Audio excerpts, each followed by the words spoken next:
Dakereon Joyner being in the backfield at the same time with Spencer Rattler could unlock a whole nother dimension to this offense. Our Locked On Gamecocks, your daily podcast on the South Carolina Gamecocks, part of the Locked On Podcast Network, your team every day.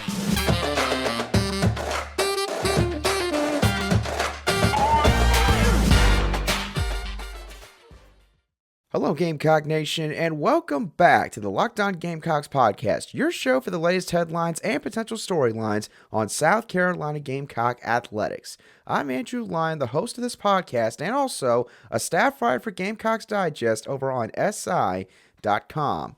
Thank you for making Locked On Gamecocks your first listen every day. We are free and available on YouTube and also wherever you get your audio podcasts daily.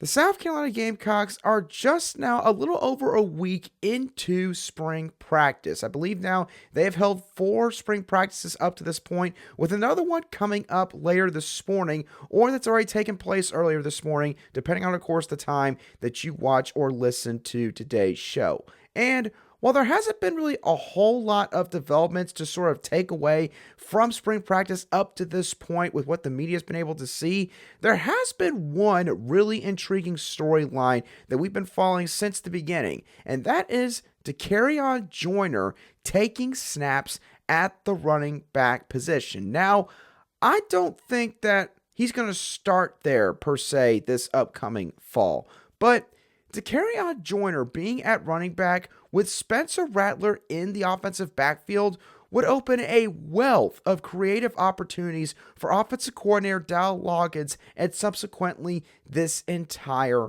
offense. And to give you all an idea of sort of what else has been going on with Dakereon Joyner's transition to the running back position so far this spring, I have a clip that I'm about to play for y'all from Shane Beamer and the press conference that he held this past Tuesday regarding this entire situation.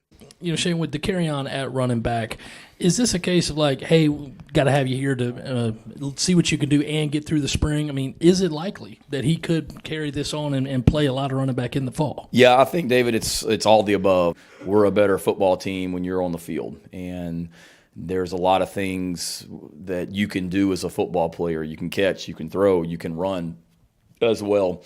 Knew it would be somewhat of a seamless transition because he's done a lot of the quarterback stuff and the run game at quarterback also. The more you can do, the better. I use the example with him of Taysom Hill with the New Orleans Saints, a guy that played some quarterback in college, I guess, does a little bit of everything for the Saints as well. I think his transition's been, I don't want to speak for everybody else, but for me, even better than I anticipated it. I mean, he's very, very natural at it. He's got instincts. He's got vision.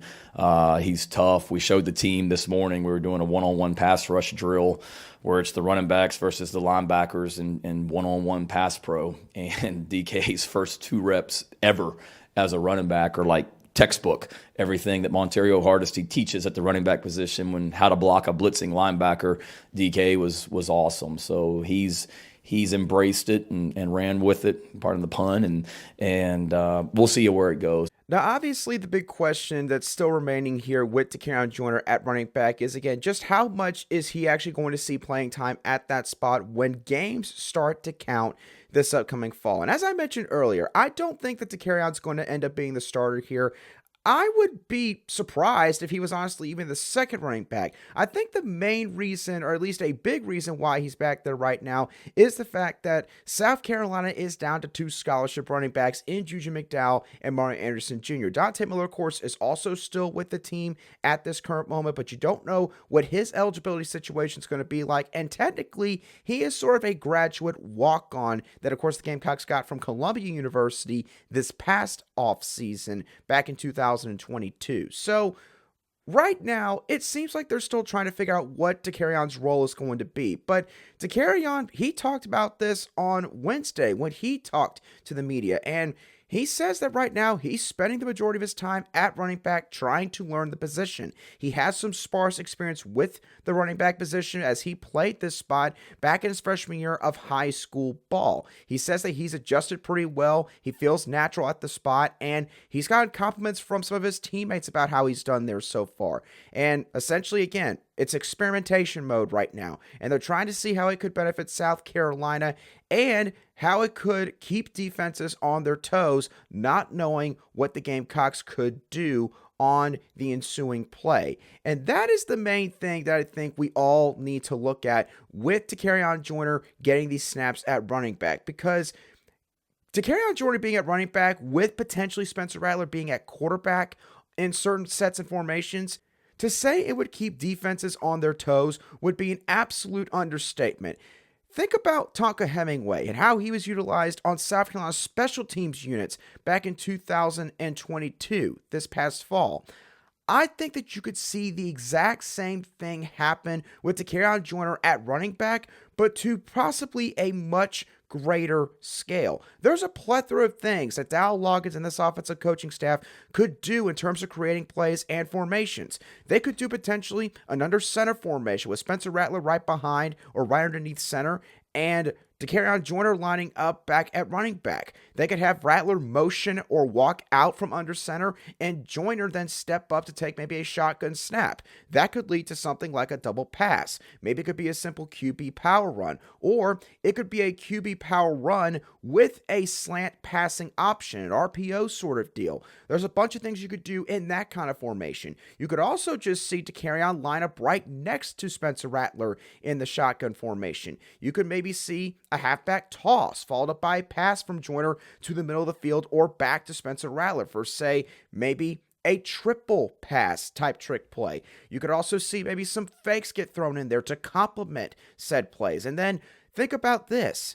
They could also do a split back formation. They could have two running backs in the backfield, one of them being Dakereon Joyner and Spencer Rattler again at quarterback in the shotgun formation. You could do a ton of things with motion. Again, you could do another double pass or triple pass in that kind of setup. The point being with what I just mentioned is this. Dakereon Joyner would be a game planning nightmare for opposing defensive coordinators for South Carolina's opponents this upcoming season, because they would have to respect his past success at the quarterback spot.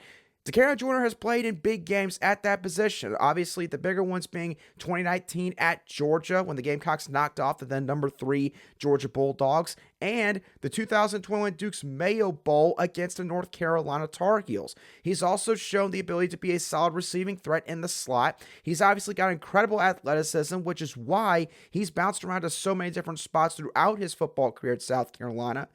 And just the simple fact that he could be back there with Spencer Rattler, who obviously everyone understands just how talented he is and how good he can be when everything is being put together in a football game. My gosh, could you imagine the possibilities with that? Could you imagine the touchdowns that could be scored by using Dakereon Joyner in the backfield? So let's just say this. Again, Dakereon probably won't be starting here. He might not even be like the second running back out of this group, should he play primarily that spot this upcoming season. But it's pretty clear that South Carolina could do a lot with him back there with Spencer Rattler. This could open the door for so many trick plays from Dowell Loggains, and would just be another wrinkle that defensive coaching staffs have to worry about, which is something that is a humongous responsibility for offensive coordinators in today's age of football. Coaches are smarter than ever in terms of trying to figure out ways to scheme up things both on the offensive and defensive side of the ball. So you always got to try to find a way to get a leg up on your opponents. Dakereon Joyner being a running back with Spencer Rattler at quarterback and finding certain formations and sets to utilize within the rules would be a great way for this Gamecock offense to do that, and could create a ton of excitement in 2023.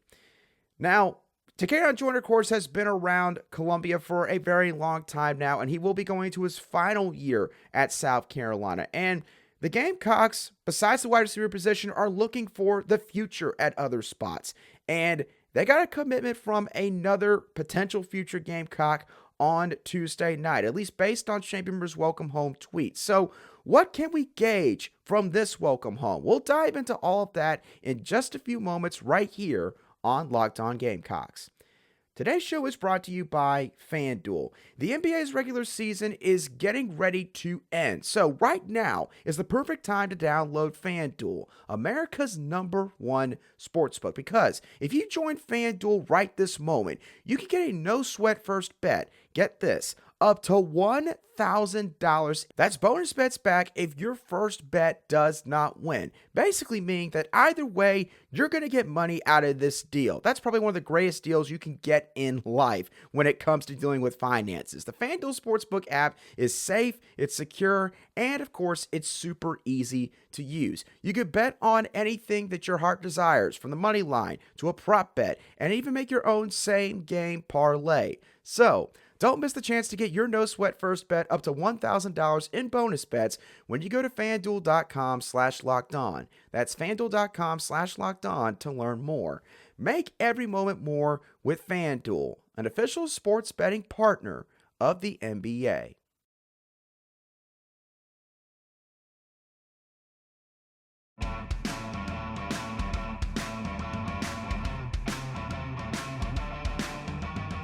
Welcome back to this Thursday edition of the Locked On Gamecocks podcast, where we cover your South Carolina Gamecocks every single day. All right, Shane Beamer posted another welcome home tweet late on Tuesday evening, and the thing that I'm thinking with this welcome home is that this has to be another offensive lineman. Now, we talked, of course, about this past Saturday's welcome home on our Monday show this week, and on that show, I brought up the fact that I felt like the Saturday welcome home tweet had to be either Josiah Thompson or Blank Franks. And with what will happen on Tuesday night, including some specific tweets from a current South Carolina quarterback commit, those feelings have only gotten stronger, because Dante Reno, I did not even bring this up on the Monday show, but this past Saturday, this is what he had to say regarding Shane Beamer's welcome home tweet.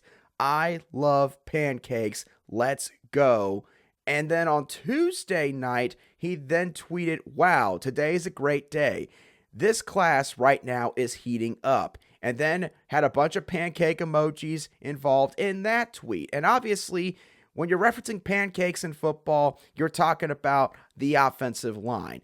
So, knowing how much traction South Carolina's had with Josiah Thompson and Blake Franks over the past several months, what Josiah Thompson said just a little over a week ago, and the fact that he had made his final decision, you have to believe that these past two commitments are both Josiah Thompson and Blake Franks. So, working under this hypothetical, thinking that South Carolina is getting both of these guys sometime in the near future, obviously, these two guys would be fantastic pickups for this class just on their own. But there's another couple of important components to consider with these possible additions. The first being this: if both of these guys commit to South Carolina, it's going to allow Shane Beamer and his coaching staff to spend more of their time at another position, or maybe on a future class. They could focus their attention more so on some long-distance targets, because think about this. Blake Franks and Josiah Thompson, they're both in the state of South Carolina, so obviously they're both easy to reach out to. It's easy for them to come and visit Columbia, but the Gamecocks have been devoting a lot of time, of course, to these recruitments and in trying to ensure that they lock down this state.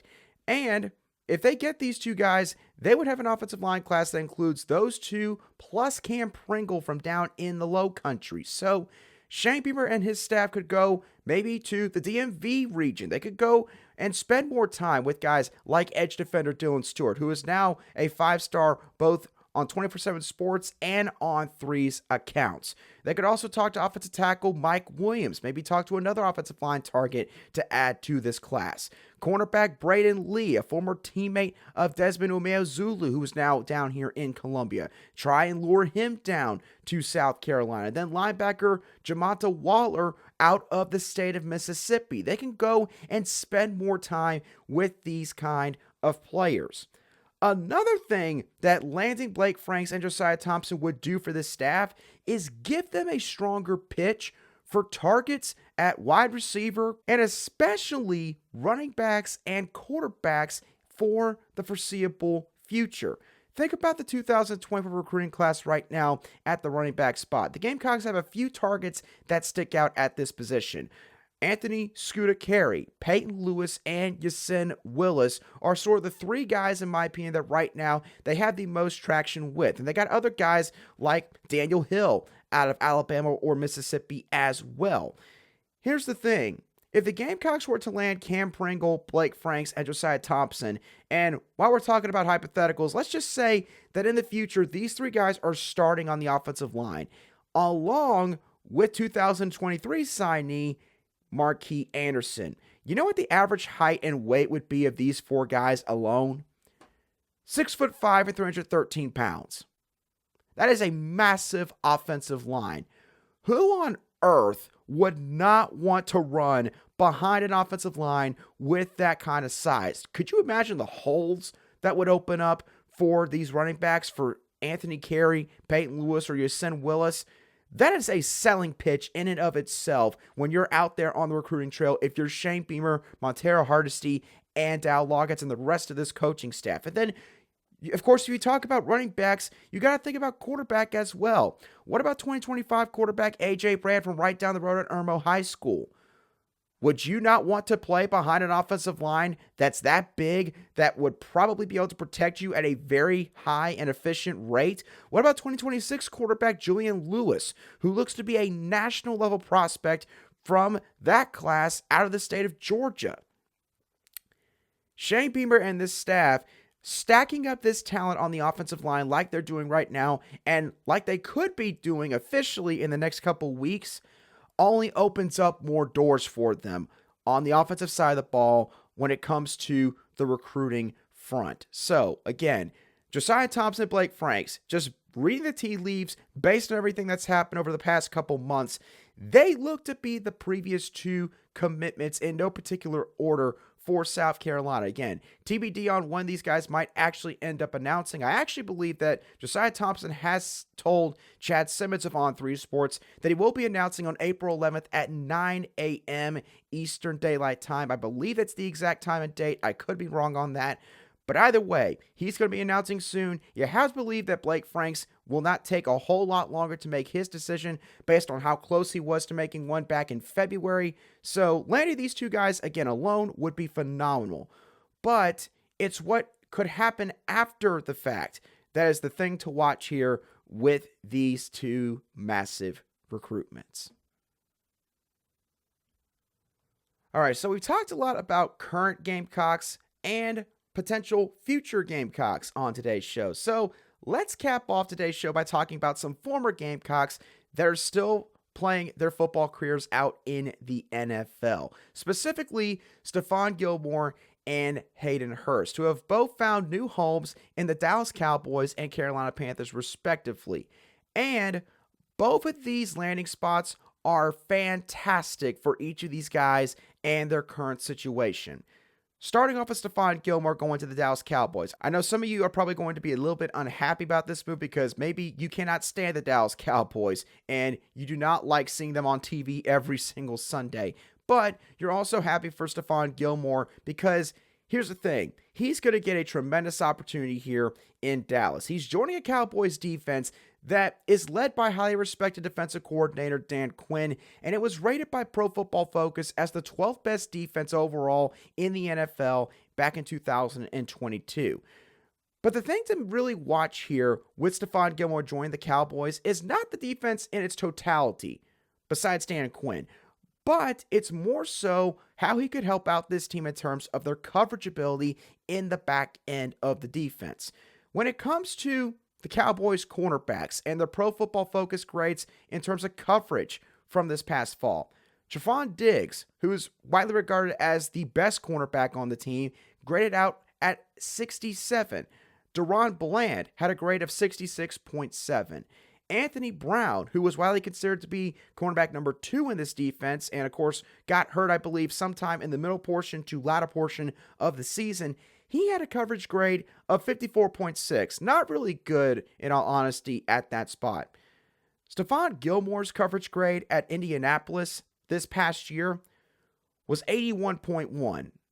Not bad for a guy who right now is 32 years old, and some people believe only has a couple years left in the tank, but I think it's a couple really strong years for Stephon Gilmore. And I think that this addition is a great one for Dallas. I think it's really something that works out well for both parties because, look, Dallas has been a solid team for the last couple years. You can make all the jokes you want about, just how well they can do in the postseason, which, as they've proven for the past basically 25 years or so, is not all that good once they get to the divisional round on the NFC side of things. But Stephon Gilmore is going to be able to really help out this secondary a lot. He's going to be able to pass along some of his knowledge from all of his years of experience in the NFL to a guy like Trevon Diggs, who has shown the potential to be a game-breaking type cornerback in an NFL defense, but has some other areas that he could be a little bit more refined in. And he could just be a humongous piece in Dan Quinn's defense. Dan Quinn is one of the best defensive minds in the entire NFL. It's a wonder why he's still in Dallas, honestly, and is not currently a head coach somewhere else. You have to wonder what the thought process is behind that on both sides of the equation there. But I think that this is a fantastic move for Stephon Gilmore. Again, put your feelings aside on the Dallas Cowboys. For the majority of you that are probably watching today's show, just think about this in terms of business and in terms of football. This is a great move for Stephon Gilmore, and I think that this is something that he is going to thrive in 2023. Now, the other move, of course, that has taken place is Hayden Hurst going to the Carolina Panthers. He became a free agent after spending 1 year in Cincinnati this past year and signed a 3-year deal with the Carolina Panthers, which is something that might have surprised some people out there that mainly just follow the NFL. Because Hayden Hurst, he's had a solid career up to this point. Unfortunately, it was riddled with injuries when he was up in Baltimore. Mark Andrews took the opportunity that he got with Hurst being out with injuries and ran with it. Is now one of the best tight ends in the NFL. Hurst ends up going down to Atlanta, spends 1 year down there, then goes up to Cincinnati, and now is down here in Carolina. But the thing that needs to be kept in mind here is this. The Carolina Panthers, obviously, they got the number 1 overall pick now. They are likely going to draft a quarterback in this upcoming NFL draft. They had to get rid of DJ Moore, or at least they traded DJ Moore to Chicago to make that move happen. So at this point, the Panthers lack really any formidable receiving threat on this offense, which means that Hayden Hurst is about to have an extremely important role for the Panthers over the next couple of years. When a rookie quarterback comes in, and with who they could potentially draft and say a guy like Anthony Richardson, obviously there's a learning curve there. There's very few rookie quarterbacks that come into the NFL and do extremely well from the jump. The main thing that they are pretty much trying to do or need to do the best when they start out their careers is keep things simple. So essentially, if you don't have much time to get rid of the ball or throw to a certain spot with your primary routes, look for your check down, dump off the ball quick. That is where I think Hayden Hurst is going to play a big role for this team. He is going to be that safety valve type option for whoever Carolina's future quarterback is at that position. And he is going to play a big role on probably some second and longs or third and shorts, needing some quick passes. He also can be a really formidable inline blocker helping out this offensive line in a running game that was one of the best in the NFL this past season. I mean, got Dante Foreman to see a resurgence in his football career. The offensive line for the Carolina Panthers is very good in run blocking, and Hayden Hurst could be an added addition to that facet of the Panthers offense this upcoming season. And again, he was signed to a 3-year deal, which tells y'all that he is not being looked at by the Panthers coaching staff as sort of a short-term, Band-Aid to the tight end position. They like what Hayden Hurst offers at that spot, and they think he could be a real plus to this offense. So for Hayden Hurst, he's going to get an opportunity to really showcase what he can do to the rest of the NFL while he's there at Carolina, help bring along a rookie quarterback, and, be a part of sort of the first chapter for whoever ends up getting drafted, whether it's Bryce Young, C.J. Stroud, Anthony Richardson, who knows, maybe Will Levis. I mean, no one really seems to have a solid idea right now as to which quarterback the Panthers will draft, but either way, Hayden Hurst being down there in Charlotte, he is going to get plenty of playing time. Ian Thomas has been there for like 4 or 5 years now and just quite honestly has not really made that much of an impact down there. So you have to believe that he's going to be the number 1 tight end as soon as he is starting to practice with this team. And he might not have the flashy stats that maybe some of the other tight ends around the league might have, but make no mistake about it, Hayden Hurst is going to be valued in Charlotte. He is going to be playing a very important role in this offense, an offense that's going to be led by, of course, head coach Frank Reich. So I think that this is a move that, again, makes a lot of sense for both sides, but really and truthfully is so huge for Hayden Hurst. And it seems to be a guarantee that he is going to have a spot in this league for at least the next couple of years. So with that being said, y'all, that's going to do it for today's show of the Locked On Gamecocks podcast. I hope y'all thoroughly enjoyed today's show as always.